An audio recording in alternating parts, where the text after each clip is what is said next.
Hey guys, it's time for vlog number 2. So, I'm going to start off talking about the reading in our Culture Center's book because for some reason it's listed first, so I always read it first, and so kind of go in that order. But the first thing that really stood out to me is that in the very beginning of the reading it said how in the year 2000 that's the first time the census changed to having two options of Asian Americans and then Native Hawaiian Pacific Islander. And that's kind of interesting to me because that means all the way up until 2000 we just kind of lumped anybody of any sort of, Asian Pacific, Pacific Islander, Hawaiian, all those were lumped into one. And so that's actually kind of concerning, but that was the first fact that really kind of stood out to me and was kind of like, wow. This is actually a topic that I probably know least about, so it's my least proficient area, and so bear with me as a lot of this is pretty new to me. One of the interesting things I found is that Asian American, even after the 2000 census change, still covers over 40 different cultural groups, and so while we may have made it better by changing two options, it's still encompasses a ridiculous amount of differences and variances throughout those that are considered Asian American.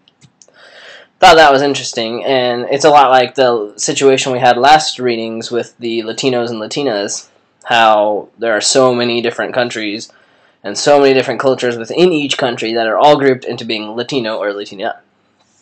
That is, there's a lot of different levels of acculturation there. And so, there's stereotypes based on the level of acculturation. There's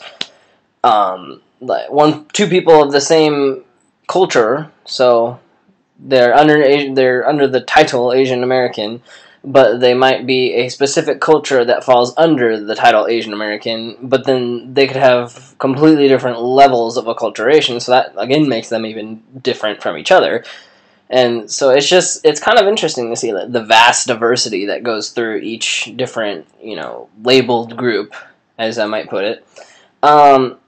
It was really interesting to me, and similar to the University of Illinois situation, is that some of the centers across the United States, the Asian American and, depending on where you're at, the Asian American Pacific Islander Culture Centers, they each have at least one full-time staff member that's dedicated to Asian American student development, which is interesting because as we might not be considered full-time working at our individual centers, we have along the same lines, like each center is mainly, but not completely, about the enrichment and student development of Asian Americans, and in our case, Asian American Pacific Islander.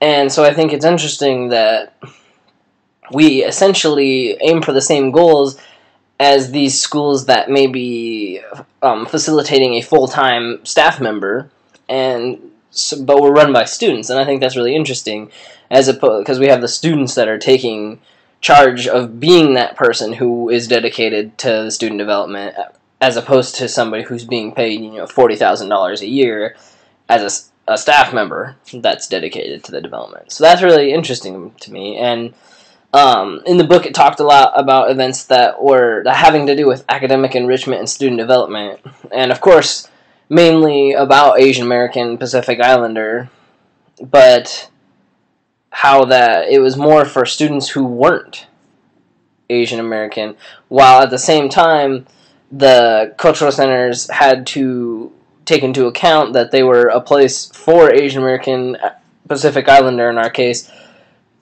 students to come and to learn, to get information for general information needed about the school, like where to find career information, and to learn about their own culture, because like I've said before, there is so many different levels of acculturation, just like that of Latino and Latina. I was really interested. These kinds of things have always really interested me, and it's the stereotypes. And I liked how in the book it says to challenge the stereotypes that Asian Americans want to face. And the main one it used was that Asian Americans are typically stereotyped to be, their goal is to be rich and educated and have the best paying job.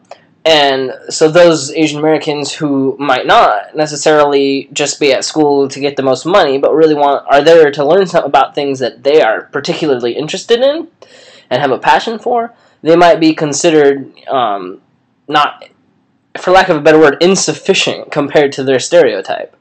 So, and that really interests me. I really like that. It tells them to, tells us to encourage Asian American students to challenge that, because just based on the culture of that somebody falls under, or the label in this instance that somebody falls under, doesn't mean you have to do one certain thing to be considered successful or, worthwhile.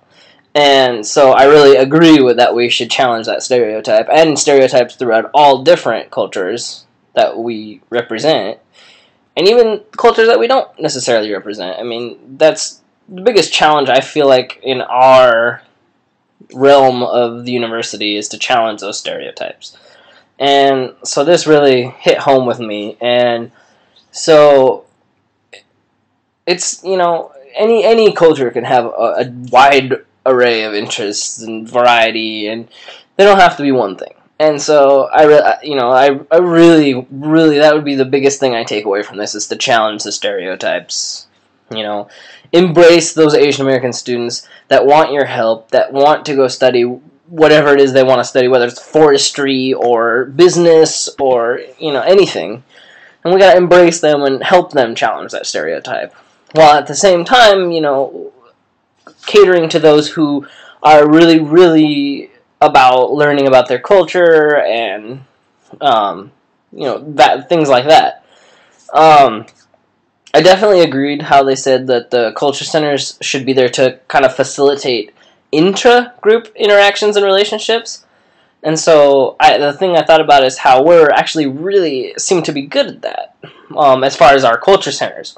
People who come into our culture centers, people who work at our cultural centers here at OSU often get friendships and relationships with students who attend different culture centers. So somebody might come into the NAL, and if they are regular or they work there, they might end up getting relationships with people that work at the APCC or the 4Cs or the BCC or, PC, Women's Center, everywhere, because we work together so well, I feel like. And, there's always room for improvement, but I feel like we do a pretty good job of this at our level. Excuse me. And the thing I liked about, I kind of tied it back to our culture centers again, was that at events and just like the daily running of the cultural centers, it seems like cultural centers here at the United States, at Oregon State University, do a good job of kind of giving the students, whether they're Asian American or any other ethnicity, to explore the culture of that certain center. So for our example for this week is the Asian Pacific Cultural Center, and I feel like when you go in there, whether you're Asian American or not, if you want to experience and explore the culture that is Asian Pacific or Islander, you can. And if you want to become more adept in the culture, if you already know a lot but want to know more, it's a place you can do that. And so I think we do a really good job with that. And, these are some of the main points that this book is emphasizing. And so I find it as a really positive thing that I can say, oh, I know we do this at Oregon State. And, oh, I know this happens at the APCC here. And so it's positive. It's a good thing. Overall, the first reading, I definitely got that, we're moving in the right direction, especially with the APCC. Because 90% of the things they talked about, I felt like we had a good grasp, and either we've already started to do it, are in the process of starting to do it, or have accomplished it. Excuse me again. I'm going to move on to the second reading now.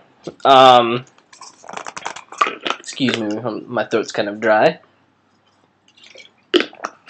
The second reading talked more of a general. It wasn't so, as the title says, it's not so much about culture centers. It's about students helping students, and so makes sense that it would be more general. But one thing I really liked was that it emphasized those students who are leaders, who are going to be working at the cultural centers, to know general campus information. So if somebody comes in and doesn't know where to go about, I think one of the examples was to get a career, to get career information, career help, you should be able to know a general place to point them in at least. So you should be able to point them to career services in the basement of Kerr, or anywhere else that might help them continue on with whatever they're doing, if you don't know that specific information yourself. And so I definitely agree that you should know general campus information. I mean, I don't know how many times people have come into the Longhouse and asked, where something was, and I'd be able to point it out. Even just general information, so much as to know where certain buildings are on campus, will help immensely. And, just that interaction right there may get that person to come back in later, because they know you're there to help. They understand. The real big thing about this was advice versus a helpful relationship. So advice giving versus a helpful relationship. And I think the key is just to know when you should just be directing advice, or know when to help facilitate deeper thinking, is the way I kind of put it. So something that works for one person, you might give advice to one person that might not necessarily help the next person who comes in with the same problem. People are different, and obviously that's what we're here to embrace, is diversity. And so people being different, it's just like learning styles. Not everybody learns alike, so not everybody's gonna be able to solve a problem or understand something in the same way. And so where you might give direct advice to one person, you may simply have to help them along the way to finding it if it's the next person that comes in. And so you need to know when that is, when it's needed to give advice, or when it's better to just kind of probe deeper thinking and keep deeper thinking, moving along. The one thing I've noticed here is advice giving is not so much, how they said in the book, advice giving is not so much emotional, and you're not really invested in it. It's more of just your statement of facts or opinion based on what their need is.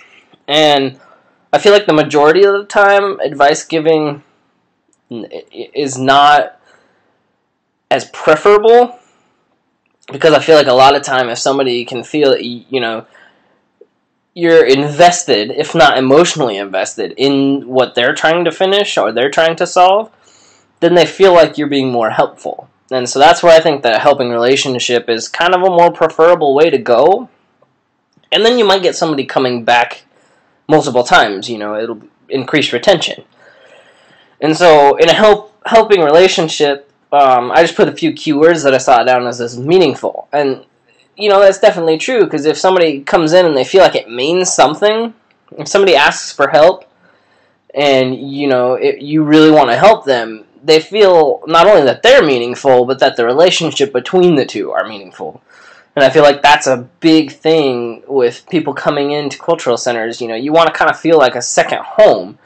And if you have meaningful, helpful relationships, that's only going to increase not only the people who come, but the frequency at which they come with. The second is feelings. And feelings is kind of a bit of a touchy subject, but to a certain extent, if to have a meaningful and a helpful relationship, you need to have the emotions or the feelings. And if you give somebody, help without having emotion, it's not really so much help, it's kind of back to advice.